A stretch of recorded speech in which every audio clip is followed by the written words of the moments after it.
सो हम स्टार्ट करने जा रहे हैं sample question paper of CBSE for class 12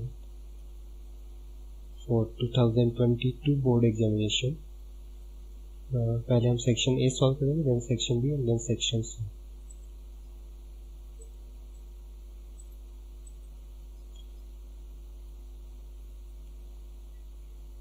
so first question, first हमें दे रखा है sine of pi by 3 minus sine inverse of -1/2, इसका वैल्यू हमें निकालना है।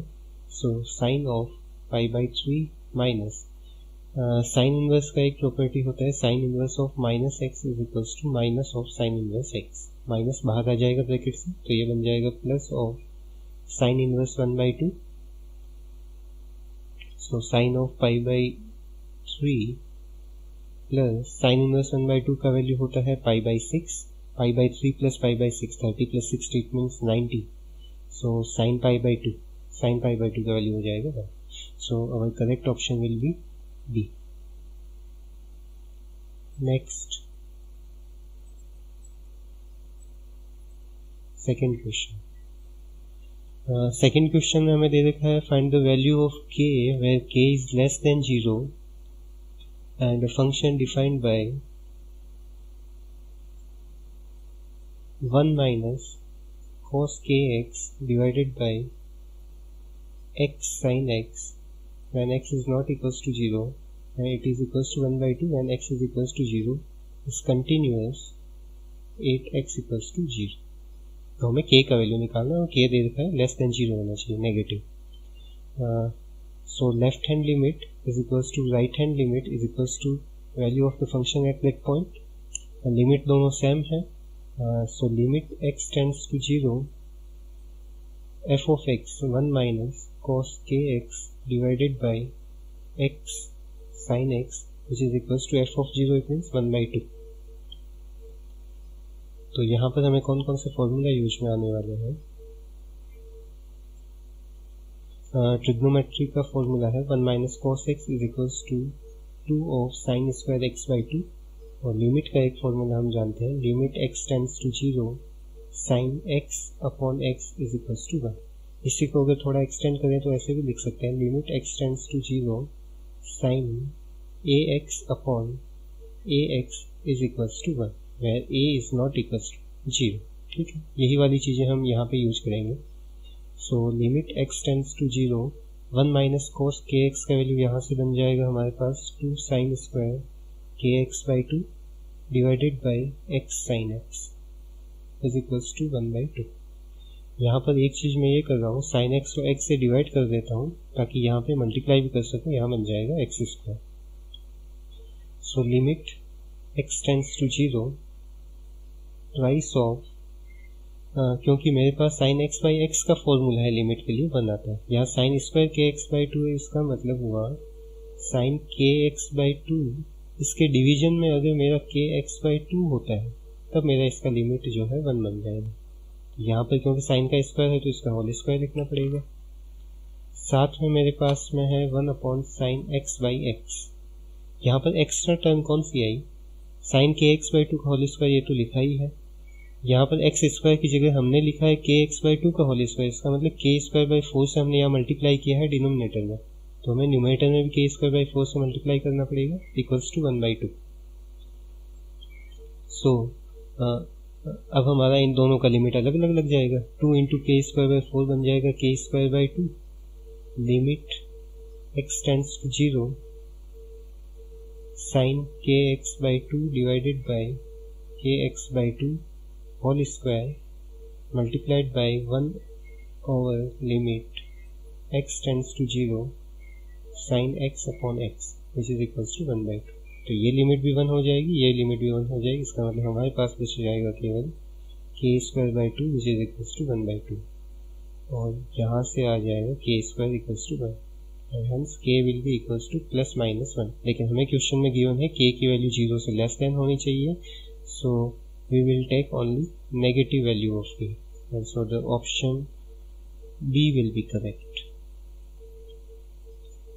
Next question,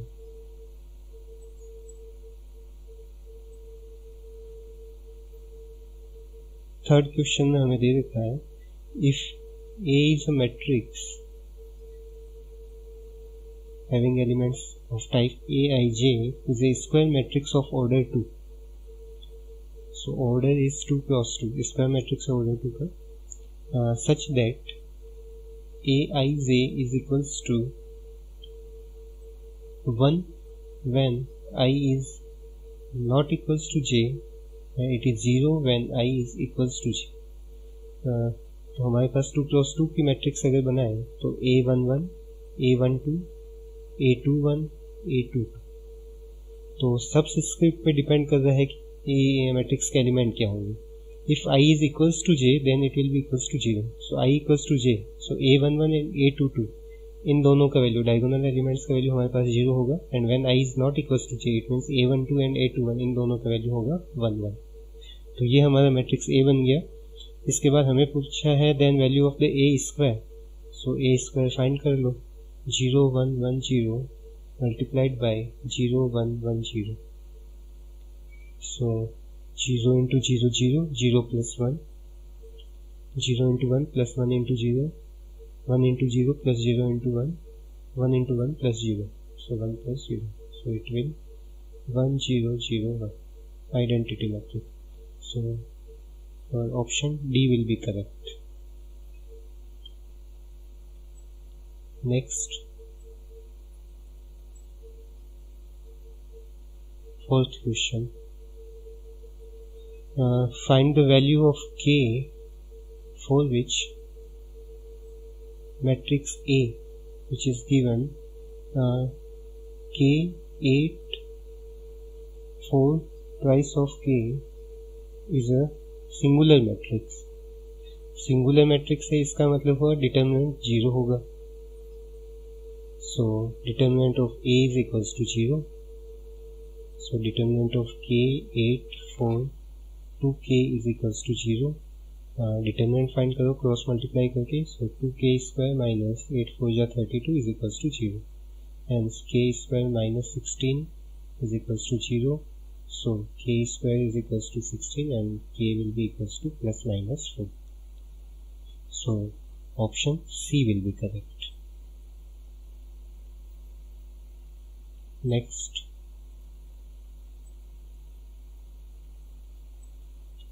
question number 5. Fifth में हमें given है a function is given f of x square minus 4x plus 6, and we have asked find the interval in which the function is strictly increasing. Strictly increasing, it means f dash x must be greater than 0. So derivative of function with respect to x, 2x minus 4 greater than 0, it means 2x is greater than 4, which implies x is greater than 2. And in form of interval x belongs to 2 comma infinity open interval. So option B will be correct. Next, question number 6.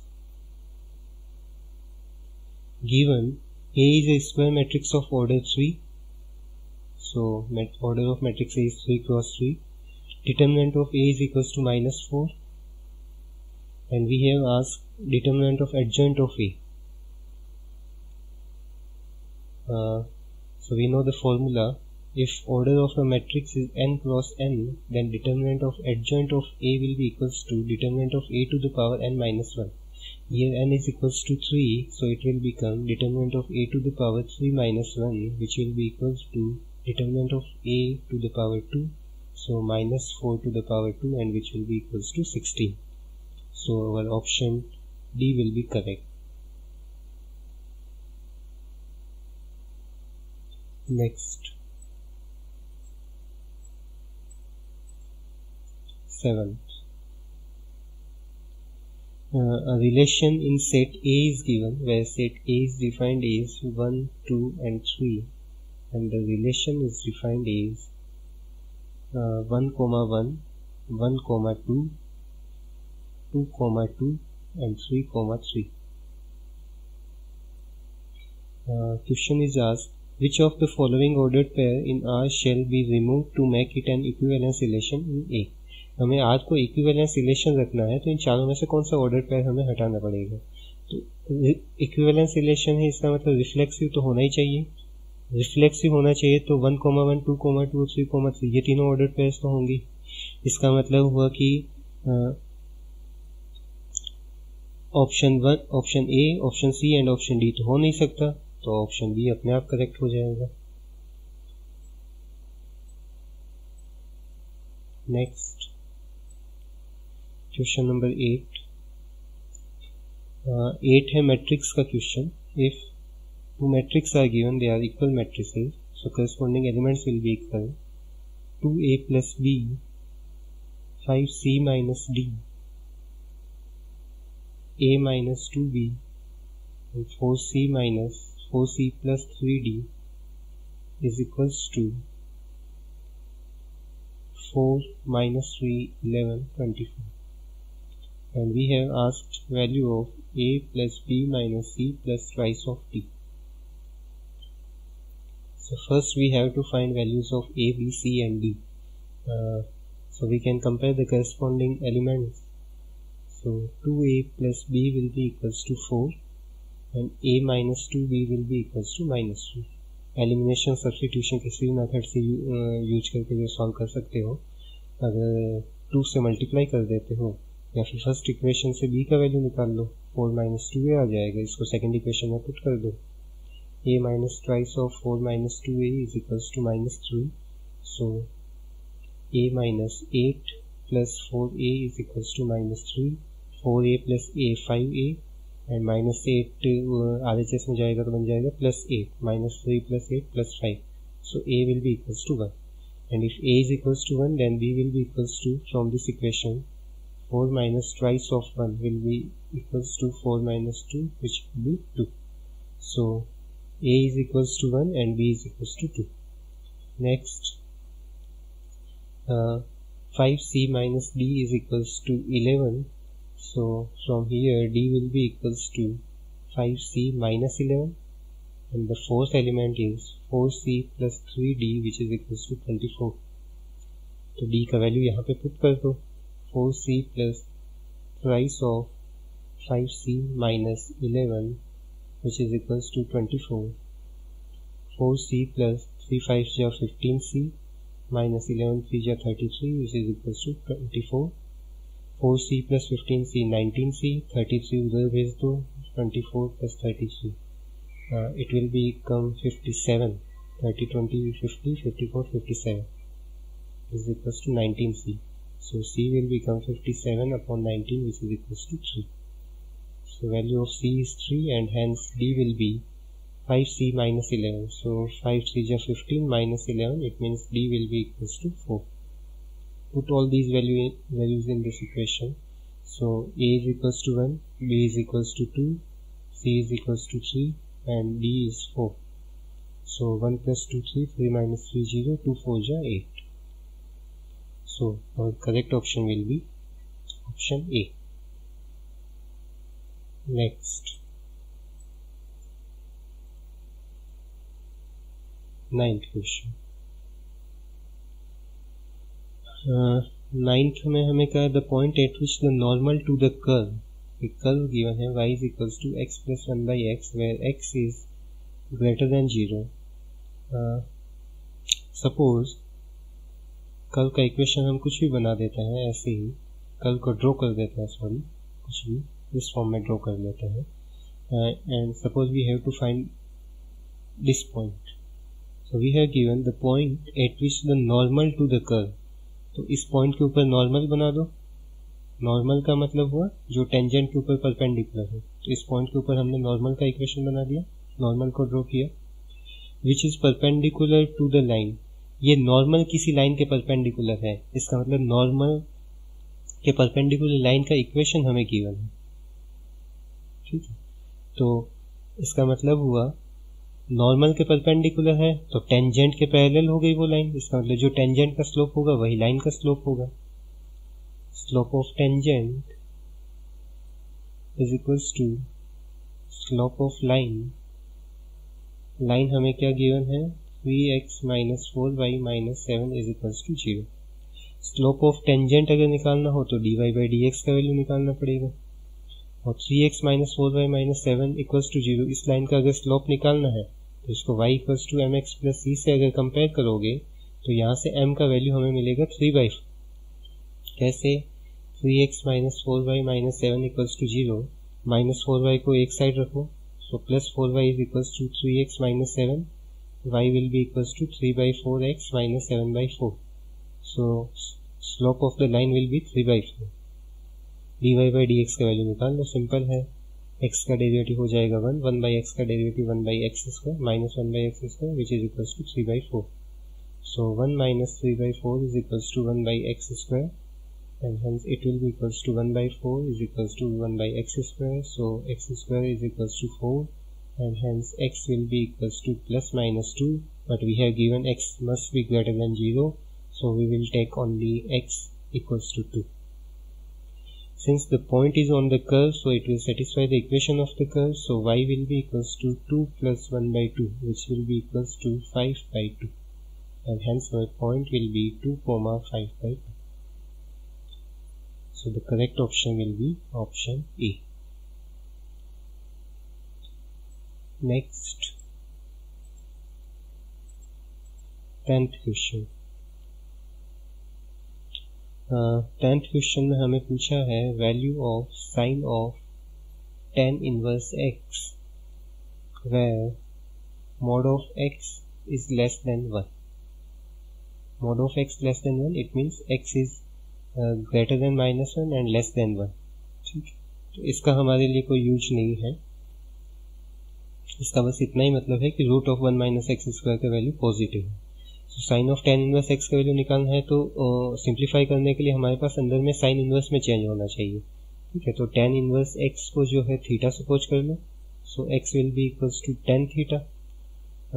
तो अगर right angle triangle बना ले, यहाँ पर अगर theta है, tan theta का value x है, it means x upon 1, so hypotenuse will be x square plus 1, and so sin theta will be equals to perpendicular upon hypotenuse root x square plus 1, so theta will be equals to sin inverse x upon root of x square plus 1 or 1 plus x square.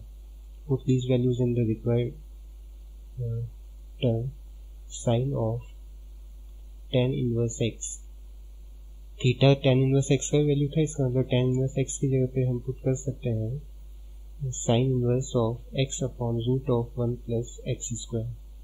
Sign inverse cancel out तो बच जाएगा हमारे पास x upon root of 1 plus x square, so option D will be correct. Next,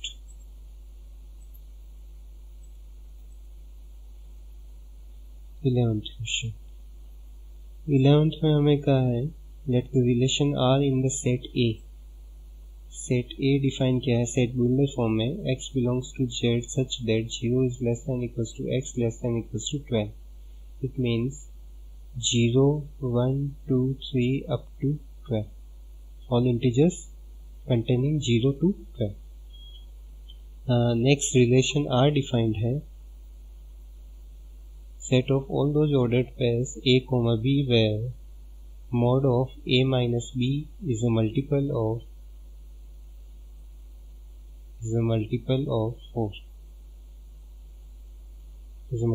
4, and then we have to find the equivalence class of 1। equivalence class of 1 का मतलब हुआ set of all those elements such that mod of 1 minus b is a multiple of 1। Equivalence class का मतलब होता है वो सारे elements जो 1 के साथ में इक्विवेलेंस रिलेशन बनाते हैं, इसका मतलब इस रिलेशन की प्रॉपर्टी को सेटिस्फाई करता हो।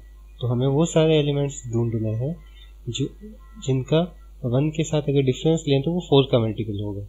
तो सीधी सी बात है, 1 का 4 किसी के साथ डिफरेंस अगर 4 का मल्टीपल है, it means it may be 1, 1 minus 1 0, 1 minus 1 is equals to 0 multiple of 4, 1 minus 5 which is equals to minus 4, but we have to take the modulus of it, it is again 4 multiple of 4, 1 minus 9 is 8 multiple of 4, only 3 elements will be there, 1, 5 and 9. So equivalence class of 1 is equals to collection containing 1, 5 and 9.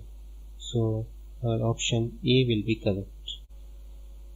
Given that matrices A and B are of order 3 cross n, matrix A का order दे रखा है हमें 3 cross n, matrix B का order दे रखा है m cross 5, and we have given the order of matrix C. C is equals to 5A plus 3B. तो matrix C का order पूछा है, क्योंकि C A और B का सम है, इसलिए A और B का ऑर्डर सेम होना चाहिए. A और B का ऑर्डर सेम होगा, इसका मतलब m का वैल्यू 3 हुआ और n का वैल्यू 5 हुआ. और A और B का सम होने पे C मिल रहा है, इसका मतलब जो मैट्रिक्स A और B का ऑर्डर है वही C का भी ऑर्डर होगा. सो C का ऑर्डर हो जाएगा हमारा m क्रॉस n कह लो, चाहे तो इसको 3 क्रॉस 5 कह लो. इसका मतलब ऑप्शन A और option B, because m equals to n is not necessary. m और n का वैल्यू इक्वल नहीं है. Next question number 14. 14th में हमें गिवन है y is equals to 5 cos x minus 3 sin x. हमें पूछा है d square y by d x square का value, second derivative, but in terms of y. So first derivative of y with respect to x will be equals to minus 5 sin x minus 3 sin x का derivative हो जाएगा cos x. Second derivative find करो, sine का derivative cos, so minus 5 cos x, cos का derivative minus sine, so plus 3 sin x. यहाँ से अगर minus को कॉमन ले लेते हैं तो बन जाएगा हमारे पास 5 cos x minus 3 sin x, and which is value of y, so it will becomes minus 5. So option A will be correct.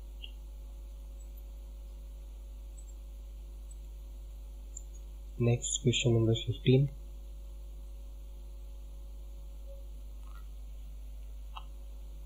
For matrix A is given 2, minus 11, 5 and 7. We are required value of transpose of adjoint of A. So 2 cross 2 की matrix का adjoint of A हम direct निकाल सकते हैं. Diagonal के elements को आपस में एक्सचेंज कर दो, सो 7 and 2, और जो डायगोनल के अलावा एलिमेंट्स बच जाते हैं उनको माइनस से मल्टीप्लाई कर दो. सो माइनस 5 एंड माइनस 11 बन जाएगा हमारा प्लस 11. एडजॉइंट ऑफ ए का ट्रांसपोज ले लो, so first row will become first column and second row will become second column. So 7, 11 minus 5, 2. So option C will be correct. Next question number 16. The points on the curve is given x square by 9 plus y square by 16, which is equals to 1. The points on the curve at which the tangent are parallel to y axis. Tangent is parallel to y axis. It means slope of the tangent, which is equals to dy by dx, will be equals to slope of y axis, which will be equals to 1 by 0. तो हमें पहले dy by dx का value निकालना है, उसको 1 by 0 के equal put कर देना. तो इसको x के रिस्पेक्ट में डिफरेंशिएट कर दो. एक्स स्क्वायर का डेरिवेटिव बनेगा 2x अपॉन 9 प्लस वाई स्क्वायर का डेरिवेटिव 2y अपॉन 16. x के रिस्पेक्ट में कर रहे हैं तो साथ में dy बाई dx रहेगा, इक्वल्स टू में रह गया हमारा 1. यहाँ से 2 कॉमन निकाल के 1 का डेरिवेटिव 0, तो 2 को कॉमन निकाल के 0 के डिवीजन में भेज दो, तो बचेगा हमारे पास x by 9 plus y upon 16 dy by dx is equals to 0. x by 9 को RHS में ले जाओ, y by 16 dy by dx is equals to minus x by 9. यहाँ से dy by dx का वैल्यू निकाल लो, so minus 16x upon 9y value put कर दो इधर. Minus 16x upon 9y is equals to 1 by 0. Cross multiply करोगे तो हमें मिलेगा 9y is equals to 0.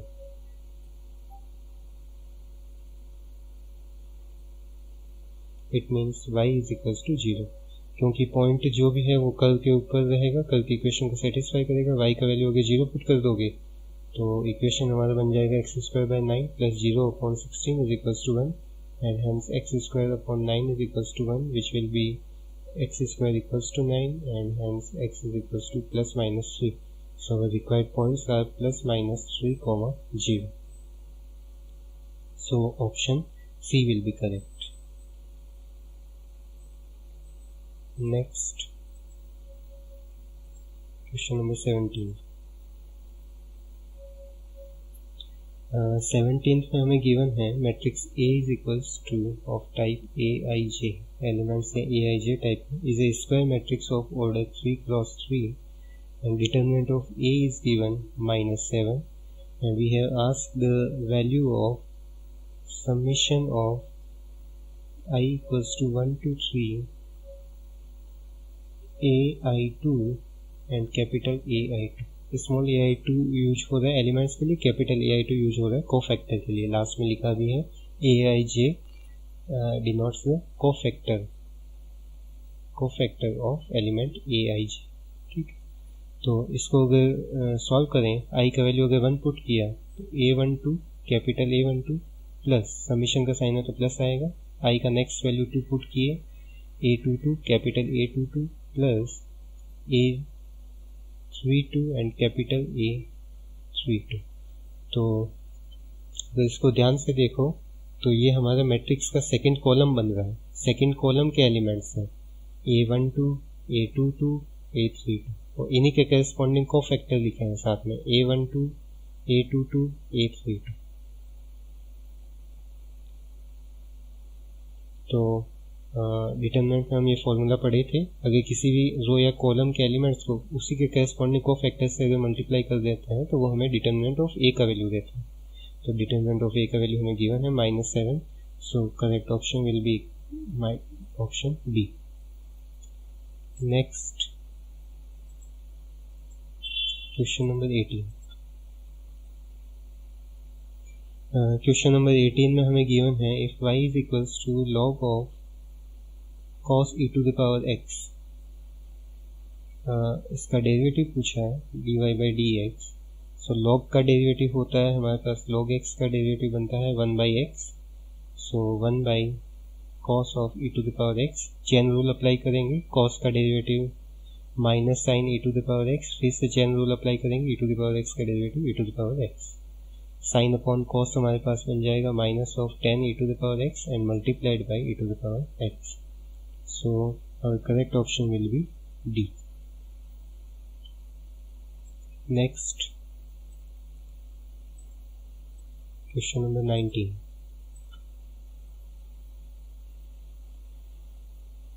19th में हमें एक डायग्राम दे रखा है, लीनियर प्रोग्रामिंग प्रॉब्लम दे रखी है z is equals to 3x plus 9y and we are asked at which point this objective function will be maximum। ठीक है, z का हमें मैक्सिमम वैल्यू बताना है। तो हमें जो डायग्राम दे रखा है उसमें फिजिबल रीजन के हमारे पास कॉर्नर पॉइंट्स हैं। Point B is 5,5, point C is 15,15, point D is 0,20 and point A is 0,10। हमें पता है ऑब्जेक्टिव फंक्शन का ऑप्टिमल वैल्यू जो है फिजिबल रीजन के कॉर्नर पॉइंट से ही मिलता है। तो इन चारों में से किसी एक कॉर्नर पॉइंट पे हमें उसकी ऑप्टिमम वैल्यू मतलब मैक्सिमम वैल्यू मिलेगी। तो सभी के ऊपर z का वैल्यू चेक कर लो। z at b is equal to 3 5 15 plus 9 5 45, so 15 plus 45 it will become 60। z एट c 3 into 15 plus 9 into 15, 15 3 जा 45, 15 9 जा 130, it will be equals to 180। z at d 3 multiplied by 0 plus 9 multiplied by 20, so 0 plus 180 it is equals to 180। and at point A it will become 3 into 0 plus 9 into 10 which is equals to 0 plus 90 90। तो हमें दिख रहा है दो points पे हमें maximum value मिल गया। तो एक स्टेटमेंट है अगर दो पॉइंट्स पे हमें ऑप्टिमम वैल्यू मिल रहा है इसका मतलब उन दोनों पॉइंट्स को ज्वाइन करने वाला जो लाइन सेगमेंट है CD उसके हर एक पॉइंट पे हमें ऑप्टिमल वैल्यू मिलेगी। सो option D will be correct at every point on the line segment CD। Next